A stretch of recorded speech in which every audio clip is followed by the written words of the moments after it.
자, 일단은 오늘 토트넘 보대 원정에서 2대2로 비겼습니다. 근데 진짜 토트넘의 팀 컬러가 돼가고 있는 것 같아요. 토트넘은 지지하는 팀. 사실 오늘은 보대가 승점 3점을 가져가는 게 맞을 정도로 보대가 이길 자격이 있었다고 해야 되나? 결국 보대가 오늘 전반전에 훨씬 더 많이 뛰고 경기력적으로는 보대가 훨씬 더 좋았는데 뭐 보대가 PK 날린 거, 그 다음에 여러 찬스에서 컵백 찬스에서 못 넣은 거, 이런 스노우볼이 굴러갔죠. 근데 저는 이런 것들이 좀 체급 차이라고 생각을 해요. 사실 오늘은 토트넘이 기회를 못 만들었어. 많이 못 만들었는데 보대는 기회를 많이 만들고도 그걸 득점으로 이어가지 못했죠. 이게 바꿔 말하면 무슨 얘기가 되냐면 토트넘 정도의 리그 차이 내지는 체급 차이가 난다면 보대는 토트넘보다 훨씬 더 많은 기회를 가져가야 이길 수 있다는 뜻이 되거든요. 그래서 오늘은 어느 정도 그런 양 팀의 체급차 그런 것들도 느껴지긴 했습니다. 근데 이제 경기 내적으로 한번 봐볼게요. 경기 전술적인 부분, 경기 내적으로 토트넘이 안 좋았던 부분. 먼저 오늘 토트넘 경기력은 제가 봤을 때는 이번 시즌 중에 가장 안 좋았습니다. 그러니까 후반전에 골 넣고 나서 잠깐 몰아친 거 빼고 전체적인 경기 운영, 경기력 너무 안 좋았어요. 그냥 패스는 패스대로 다 끊기고 선수들은 선수들대로 발이 무거운 것 같고 그런 느낌이 많이 들었거든요. 근데 오늘 경기에서 가장 문제가 뭐였냐면 공을 잡은 선수가 패스를 줄 수 있는 패스길이 나오지 않았습니다. 그 얘기는 뭐냐면 지금 이렇게 그림으로 설명을 해드리면 스펜스가 공을 잡았을 때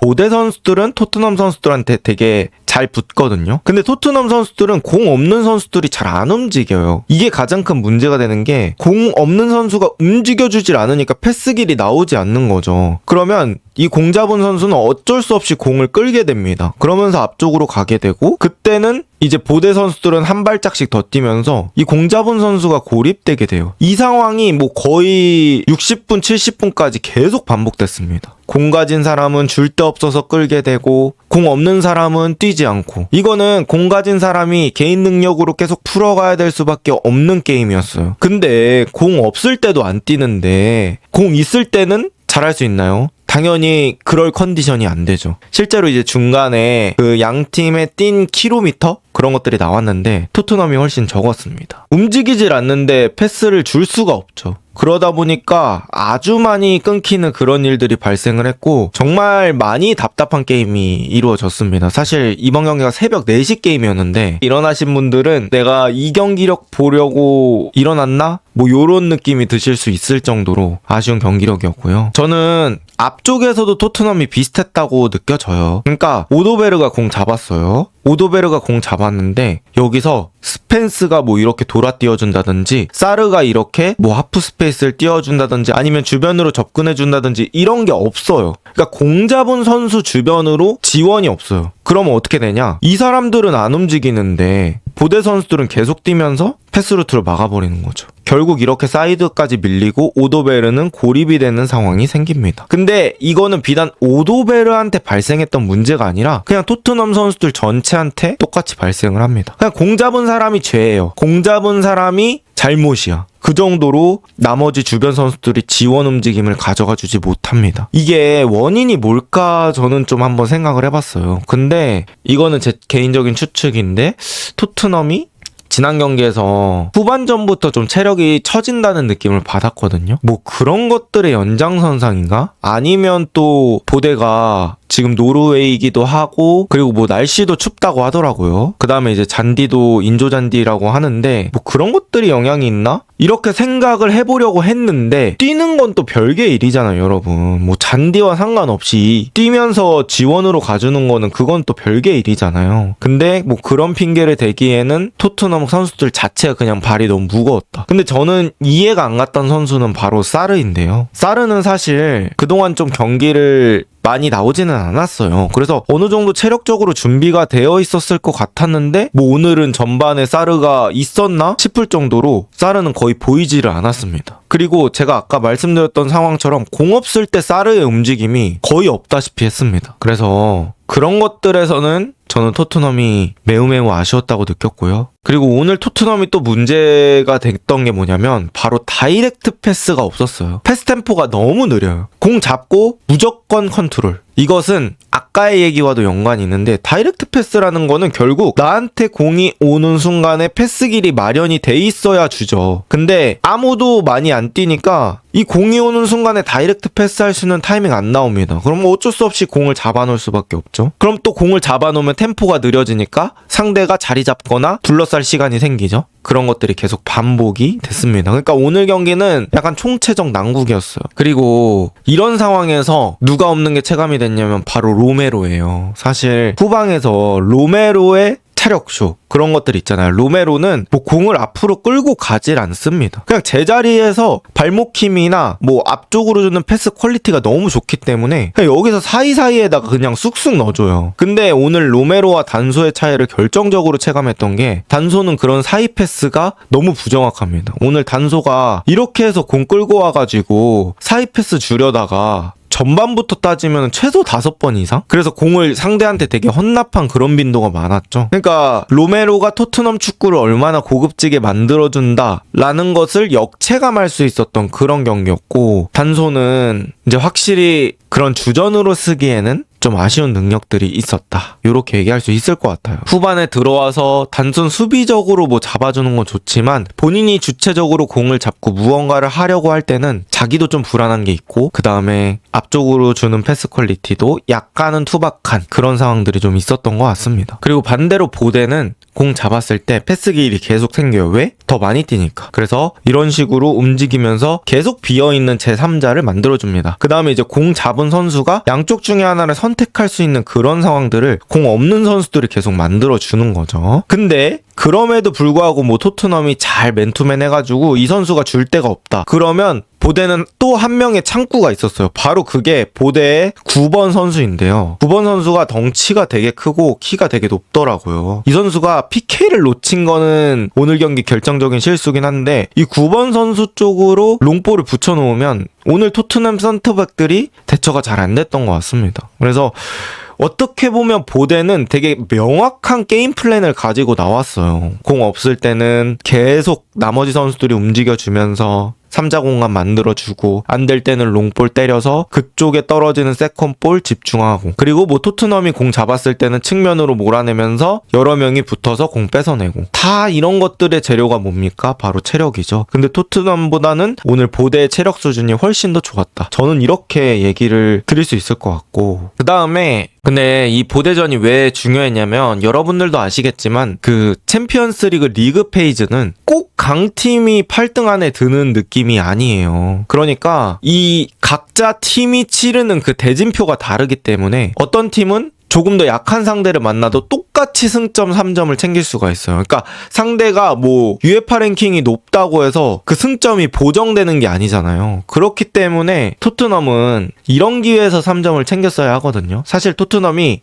이제 4번 홈 4번 원정 하잖아요. 근데 원정인데 보데글림트 정도의 팀이다? 요 정도면은 사실 토트넘이 되게 괜찮은 대진을 받은 거라고 생각을 하거든요. 근데 오늘 경기에서 토트넘이 자기가 못해서 승리를 못 거뒀다는 거. 물론 이제 따라잡는 거는 좋아요. 좋은데 사실 오늘 경기는 따라잡는 거에 의미를 뒀다기에는 토트넘이 너무 좋지가 않아서 이런 경기에서는 확실히 피드백이 들어가야 될 것 같고요. 사실 토트넘이 여기서 승점 3점 챙기면서 초반에 6점 챙기면서 가면은 되게 편안하게 갈 수 있는데 뒤쪽에 있는 뭐 파리와의 그런 챔스 게임에서도 조금 더 심리적으로 여유를 가져갈 수 있는데 오늘 경기 승점 3점 못 가져간 거는 조금 아쉬울 것 같습니다. 그리고 오늘 이제 후반전에 교체로 들어왔던 선수들이 몇 명 있죠. 쿠두스하고 시몬스 이렇게 2명이 동시에 들어왔는데 일단 쿠두스부터 얘기하면은 제 생각에는 그냥 쿠두스는 토트넘에서 대체가 불가능합니다. 아니 진짜로 존슨을 까기 위해서 이런 얘기하는 게 아니라 경기 영향력 자체가 그냥 차원이 달라요. 그러니까 왜 그러냐면 쿠두스는 공을 개떡같이 줘도 그걸 다 살려서 갖다 줘요. 다시. 이게 말이 안 되는 거예요. 그러니까 지금같이 토트넘이 경기력 안 좋은 상황에서 쿠두스한테 패스가 제대로 갈 수 없는 상황에서 쿠두스가 그런 것까지 살려서 다시 리턴을 준다는 건 정말 어마어마한 능력이고요. 쿠두스가 그렇게 오른쪽에서 공을 지켰기 때문에 토트넘이 공 돌리는 리듬이 조금 살아나면서 후반 막판에 그렇게 살아난 거라고 저는 생각을 하거든요. 이렇게 되면 문제가 뭐냐면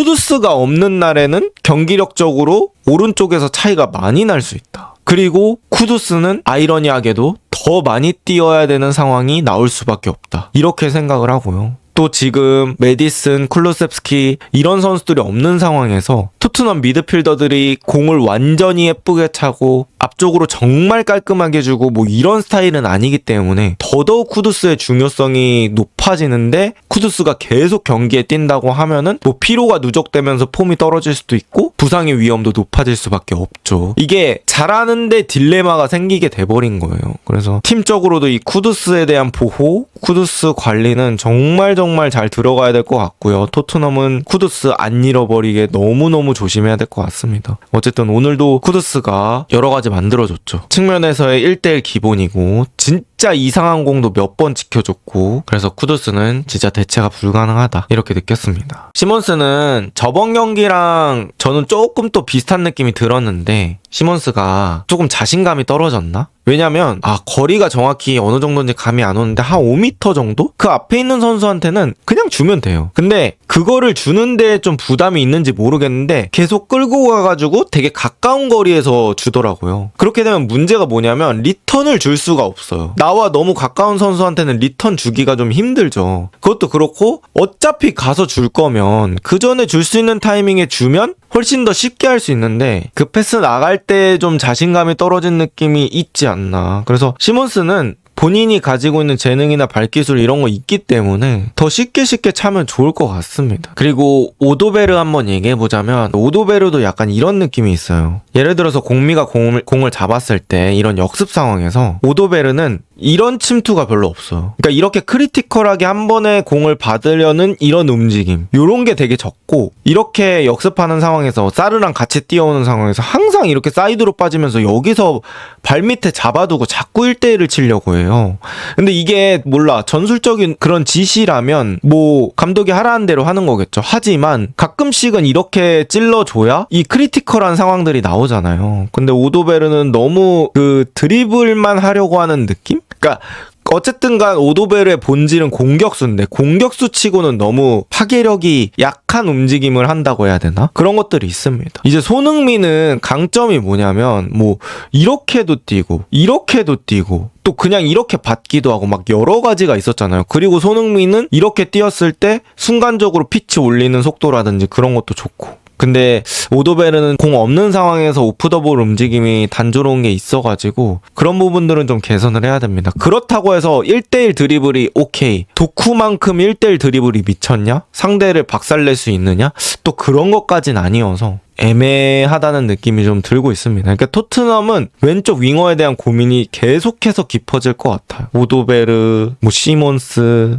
텔은 챔스에서 못 쓰고 또 존슨도 왼쪽으로 갖다 놓자니 아쉽고, 진짜 좀 어려운 상황이네요. 자, 그래서 결론적으로 한번 말씀드려 볼게요. 그러니까 울버햄튼도 무승부, 이번 경기도 무승부. 근데 저는 오늘은 좀 다르게 말씀드리고 싶어요. 울버햄튼전 무승부는 제가 그래도 따라잡는 거에 의미를 뒀던 게 뭐냐면, 일단은 같은 리그의 팀이고 토트넘이 또 울버햄튼에 대한 상성, 그러니까 그전 경기까지 5경기에서 1무 4패였어요. 그러니까 울버햄튼한테 많이 약했는데 어쨌든가 그걸 따라잡은 거에 대해서 저는 의미를 크게 봤는데, 사실 이번 경기는 아무리 원정이라고 하더라도 토트넘과 체급 차이가 있었던 팀이고, 그리고 후반에 골 들어가기 직전에는 뭐 경기력이 사실 너무 안 좋아가지고 이번 경기는 그 따라잡는 거에 의미를 생각하기보다는 토트넘이 개선할 점이 많은 경기가 아닐까. 그래서 오늘은 좀 피드백이 빡세게 이루어져야 될 것 같다. 그리고 만약에 이게 체력 문제 때문에 발생한 그런 경기력이라면 리즈전도 쉽지 않지 않을까. 리즈전도 꽤 어려운 게임이 되지 않을까. 결국에는 뭐 축구는 당연히 체력이 뒷받침되어야 하니까요. 그리고 저는 이제 스트라이커도 조금 힘들 수 있다고 생각이 드는 게, 이제 솔랑키가 최근에 수술을 한다고 들었고요. 무한이는 지금 계속 얼굴이 안 보이고, 그래서 히샬리송도 꽤 오랫동안 계속 나오고 있는데 이것도 저는 좀 문제라고 생각해요. 결국에는 피니싱을 해줄 수 있는 자원이 계속해서 경기에 뛴다? 그럼 이제 시들시들해지는 순간이 분명 올 거거든요. 그래서 시즌 초반부라고 봐야 될 것 같긴 한데, 토트넘이 또 부상자가 너무 많아서 쉽지만은 않은 그런 기간들을 보내고 있다. 이 A매치 기간 끝나고가 또 토트넘이 얼마만큼 선수들을 데려올 수 있느냐, 복귀시킬 수 있느냐가 분수령이 되지 않을까 싶어요.